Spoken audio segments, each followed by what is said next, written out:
think alternative and mainstream in comics only apply within the industry. We can give the creators the rights that the bigger companies always take from them. I was selling the book and someone came up and said, "You can't do this."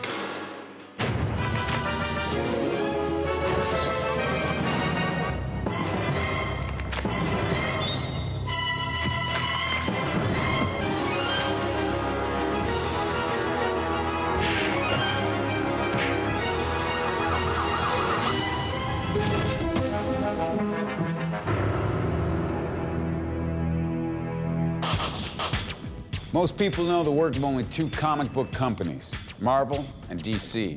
But there are dozens of smaller companies and even individuals that publish comic books every day.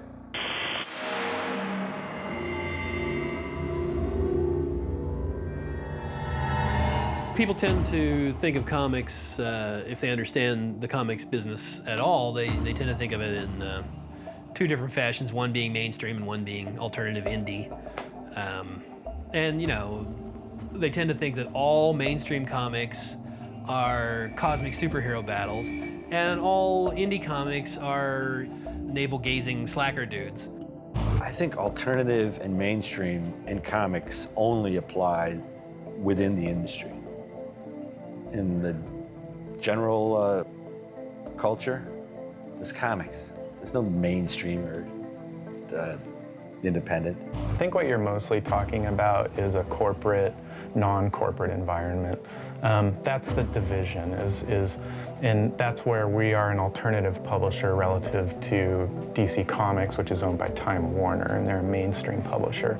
I think a lot of cartoonists use the term alternative to sort of disassociate themselves from Marvel and DC.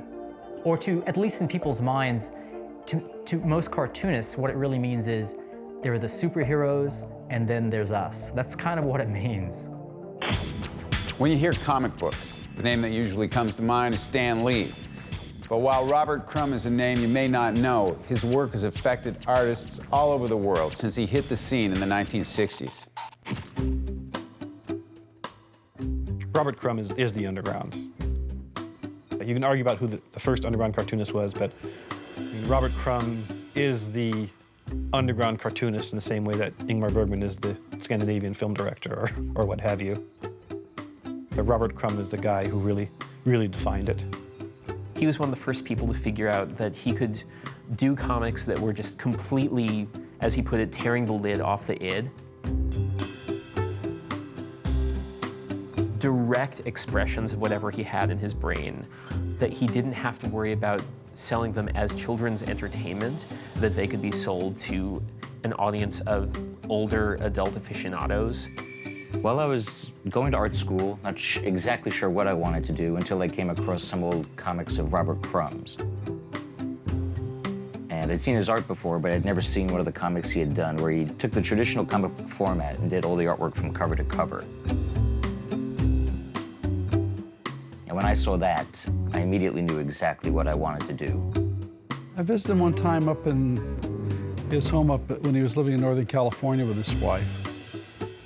I remember he was being yelled at a lot.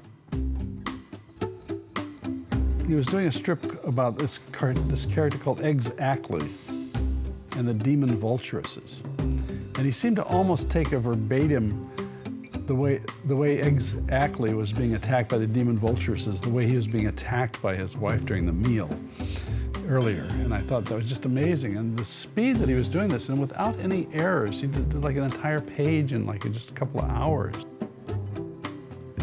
When you compare him to all the people that were imitating him and trying to do the same thing, trying to be shocking by being explicitly sexual and talk about drugs and overthrowing the government and all that kind of stuff, other people just weren't as good at it because they didn't have his talent. He was just such a funny writer and such a fantastic artist. He has a phenomenal imagination, and he draws like the hand of God, and he's absolutely unsparing with his own psyche. You don't get the sense that he does any of his comics to pump himself up, even his autobiographical comics. It's all about casting a cold, withering analytical, very funny eye at himself and his psyche and the darkest parts of his own brain, which is really admirable, and it's gorgeous to look at.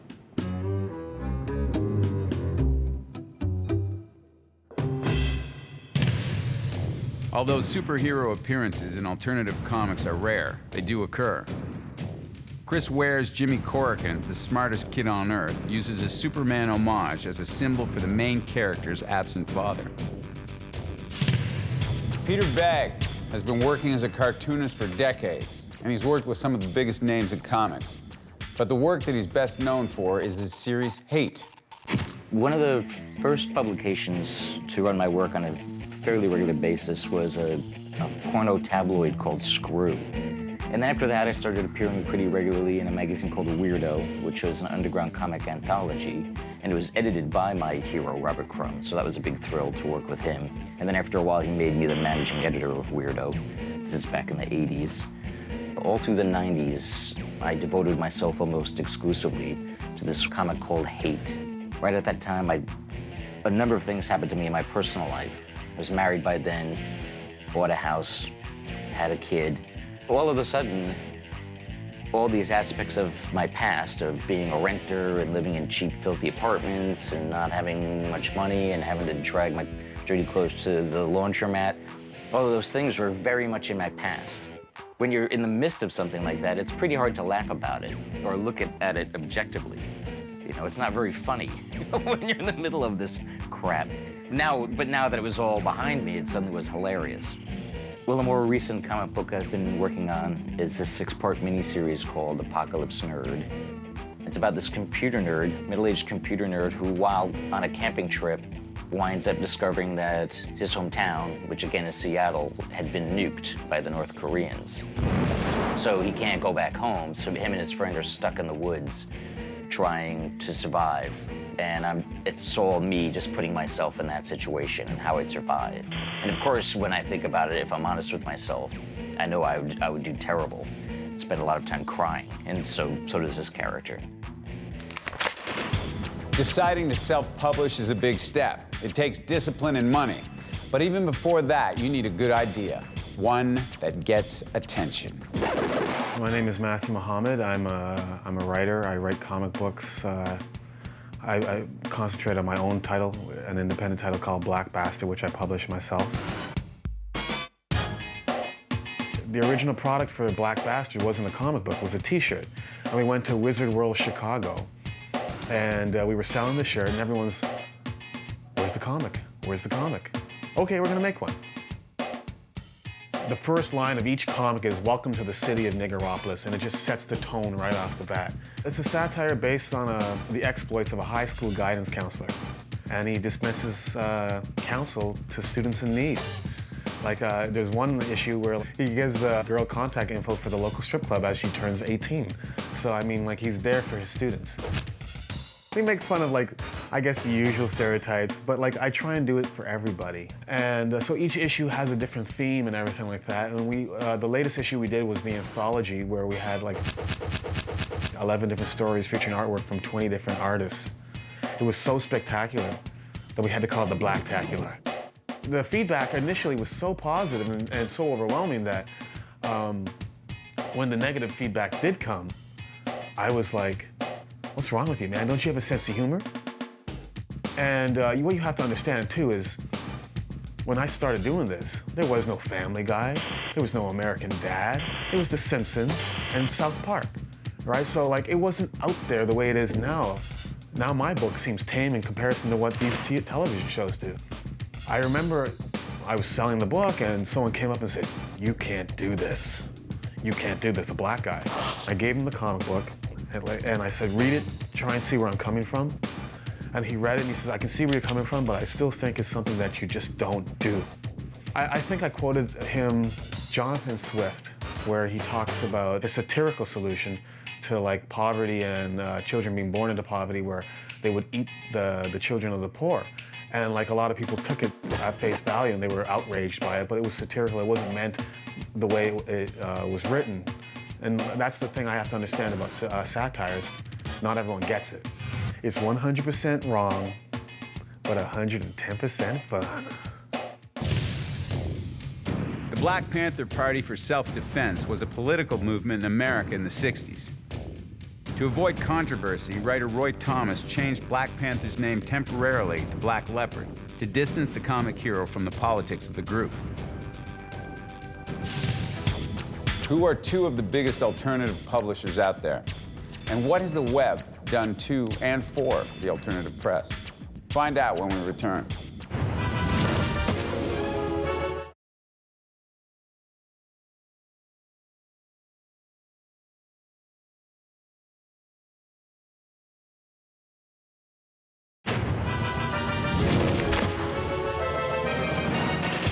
They've published works by the Hernandez brothers and Robert Crumb, as well as introducing new faces to the alternative scene. Fantagraphics has made a name for itself by publishing whatever it wants. Fantagraphics is basically an alternative comics publisher. So we publish comic books and graphic novels and comic strip collections. Fantagraphics is the publisher of the world's greatest cartoonists. And I say world's greatest cartoonists because it's more than just comics. It's sort of the whole spectrum of cartooning. And you know, rather than specialize in a particular genre or any kind of subject matter, we mostly just focus on really good cartooning, whether it be someone who does, you know, contemporary comic books or graphic novels or old-time comic strips or great animators from the past or what have you. I think the main thing that sets us apart from mainstream publishers is that we respect the vision of the individual artist more than mainstream publishers do. Mainstream publishers tend to have this format, these genre constrictions within which the cartoonist is expected to work, whereas we give our cartoonists complete carte blanche to do whatever they please. Well, needless to say, alternative comics were able to do, or cartoonists were able to do a lot more than anybody working for Marvel or DC could, because they had almost complete creative freedom. Like with Fantagraphics, I could probably count on one hand the number of times that I know of that they either told me or anybody not to do this, that, or the other thing. And it was usually just to avoid a lawsuit. A few cartoonists that we publish do need a little bit of guidance, but for the most part, cartoonists will bring us a piece of work and say, do you want to publish this, yes or no? And then everything else is just production details. Part of the appeal of publishing the work we do is that you can't really define it in one sentence. It's really all over the map. I mean, there's deadly serious work, there's satirical work, there's just outright funny work, there's genre fiction. I don't think you really could look at a comic and know it's a Fantagraphics comic, you know, based on the style of drawing or the content of the comic. We tend to publish a pretty wide range of stuff, you know, from the most accessible, you know, kind of mass market thing like Peanuts to, you know, really idiosyncratic and existential stuff by Crumb. And on the surface, you know, there's not a lot of common ground between the two other than it's just exceptional work. I really don't know what we look for until we see it. I realize that's sort of like a circular response. But there's any number of books that we really like that we publish that, you know, if the day before we received that book in the mail, you would have asked us, are you looking for something like that? We would have, you know, just looked at you blankly. I mean, we published, for instance, a book that's basically a fantasy fairy tale book called Castle Waiting. And that's not something that really falls within Gary's and my normal purview of tastes. And yet, when we saw the work, we were just enthralled by it. And actually, when we announced it, there was some eyebrow raising. It didn't seem to fit typically within the normal Fantagraphics formula, which was, in fact, yet another reason to do it. They do a bit of everything, from Buffy the Vampire Slayer and Star Wars to Mike Mignola's Hellboy. Dark Horse Comics is a company that bridges the gap between commercial and art house publishing by publishing both. Dark Horse Comics is a publishing company that began in 1986. It was created out of a desire to create comics on our own. I never meant it to be the big company that it's become. One of the things we started with, because we knew we couldn't compete with Marvel or DC, was we thought we can give the creators the rights that the bigger companies always take from them. Let the creators retain their copyrights on their characters so that if something happens down the line and the character's made into a movie or TV series or a line of action figures or whatever, they can benefit from that, that expansion into the other markets. My experience with Dark Horse has been fantastic. I don't know another publisher who, would have just said, we want you to do a book for us. They didn't ask what it was. I told them, well, it's going to be called Hellboy. They said, great. They didn't ask what it meant. They didn't ask what it looked like. They didn't ask anything. They just said, we like you. We trust you. Go do your book. They're very hands-off. Mike Richardson, I think in many ways, is a patron of the arts in that degree. He really admires, he understands the business of the arts, but he really admires an individual voice and really lets you do exactly what you want to do. The whole business model of a small independent publisher that publishes a variety of material that allows top talent to own its own creations. A lot of companies kind of learned that from us. Not to say that nobody had thought of that before us, but we made it work in ways that nobody else did. The other guys who tried it aren't around anymore, so obviously we were doing something right. One of the great advantages, it's a very small publisher. So Hellboy becomes a big fish in a small pond, as opposed to one of a billion books that Marvel or DC is putting out. I mean, if I were to do a book like this at Marvel or at DC, would I have to have my character interact with Batman and stuff like that? I mean, Dark Horse, we did a couple little experiments like that, crossover with this character, crossover with that character, but they were fun little things. It was always clear that Hellboy was mine. We were the place that Frank Miller and John Byrne came to when they were at the very top of the industry and wanted to do something real different, wanted to do the books that they were meant to do and own them and have complete control over them. And now there's a lot more opportunities like that, but we were the ones that really kind of laid the groundwork. Robert Crumb has created many stories and characters over his career, but is likely best known for drawing himself. His brutally honest work regarding his relationship with women is captured in the title and cover of My Troubles with Women. Comics on the web are by no means a new idea.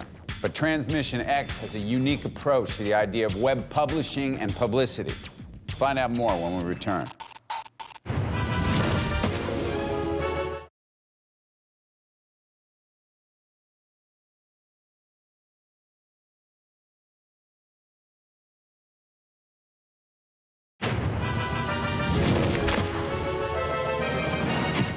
From the autobiographical to the highly illogical, the alternative press covers all kinds of subjects. Here's a sample of the work that's out there. This is Comics 101. Josh Simmons' House is a classic ghost story about 3 adventurous kids and one giant abandoned mansion in a remote area. The story is truly chilling and is told through pictures, as not a single word is uttered in the entire book. Chester Brown's Louis Riel is a historic biography of one of the most controversial characters in Canadian history. Leader of the Northwest Rebellion in 1885, Riel has been seen as both traitor and hero, madman and saint. American Splendor is the autobiographical work of Harvey Pekar. Pekar's ability to tell such an honest story and capture funny and painful moments of his life has made this one of the biggest comics to hit the indie scene. A collective is not a new idea, but a web collective to generate comic books and publish new material on a weekly basis. Well, that's what Transmission X is all about. I think the goal and mission of Transmission X is it's an avenue, it's a showcase for us to put the ideas that we want to tell, the stories that we want to tell out there to garner an audience. And the web is a great vehicle for that because it's accessible worldwide. Transmission X started, I guess, out of a dissatisfaction with doing artwork for other people. Even though I've been lucky enough to work on projects that generally I've been excited about and that I enjoy, there's still that sense within you that you want to do something that's yours, something that you've created that's a story that you want to tell. Right now is a labor of love. Basically, one day a week, you're working for free. Hopefully, we're going to get enough of a fan base that we can start doing things with, things like advertising and merchandising on the site. A lot of this stuff we're still talking about because I think we all really feel as a collective that you need to have enough of an audience to make some of this stuff happen. Webcomics is very much a word of mouth kind of linking kind of community that grows. And we hope eventually to take Transmission X to the place where we can put editions out of the comics, whether it be anthology-wise or individually. People want just instant access to things, and that's the web for you. So I think the future of comics is definitely, at least in part, on the web. Even though my love is books, and it is paper, and I love buying things on paper, so probably I'll end up collecting loose into a book. We're really just trying to make webcomics expand sort of the viewership of webcomics and the impact that they have within the comics community. And then afterwards, from there, what I'm really hoping is that Transmission X will be sort of a forum for people who don't normally read comics to find a type of comic online that they would like to read. I think most of us with the Transmission X comics, we've decided to kind of keep our storytelling methods very classic, like Michael Cho, who does your 6:9 ratio. But many of the other guys have gone landscape to fit the monitor screen or the shape. It's really fun. It's very liberating to work that way, and it's a unique challenge as well to sit down every week, because I work on it basically one day out of the week. I sit down and try to come up with something that works as a page. I mean, it's all part of a larger story, but I have to come up with something that feels complete, that gives the readers a satisfying chunk of the story for that week, that ends on a dramatic note that is compelling enough that the reader will return the following week, to propel the story a little bit in 8 short panels. You know, it's a whole host of creative challenges. Each day of the week has a different strip. I put on Sunday especially because it feels like, you know, you're getting that Sunday strip in the newspaper, and it sort of has that feel to it. And I think that's what makes it fun and good. As far as I'm concerned, I think what stands out is our quality and our real consistent effort to doing something that we genuinely care about. There's a real feeling of a uniform sort of sense of loving comics and really wanting to do something that's good and cool and show that comics aren't the niche sort of market that mainstream comics feel like. With new technology and the world at our fingertips, self-publishing is easier now than ever before. But whether you're doing it online or on paper, getting your work to cut through has never been more challenging. And just maybe, that's a good thing.